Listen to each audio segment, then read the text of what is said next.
डले नस में जहरिया के सुई आगे जाने देखी हो तो धुइया लहर पानी भरे तो कुइया में जानू देखी हो तो धुइया लहर पानी भरे तो कुइया में जानू देखी हो तो धुइया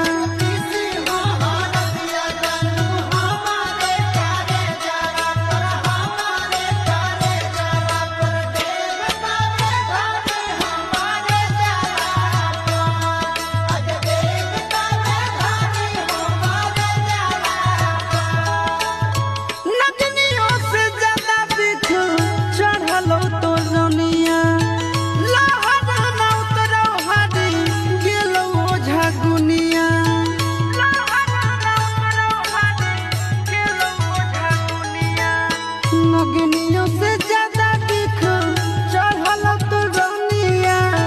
लहर न उतरल हरी गेलो झगुनिया कि मोरा धरल रहबो हम भुइया में जानू देखी हो तो धुइया लहर पानी भरै तो कुइया में जानू देखी हो तो धुइया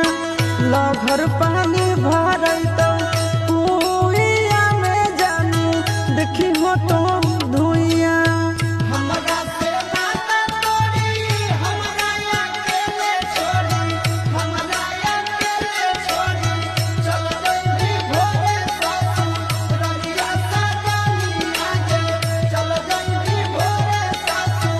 रलिया सगानी आगे धरती के परत से देना ना मुझे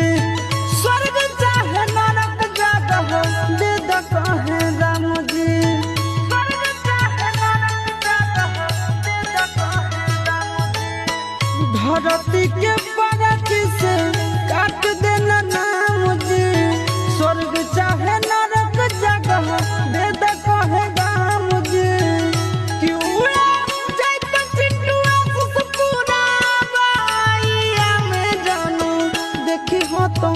धुइया लहर पानी भरै तो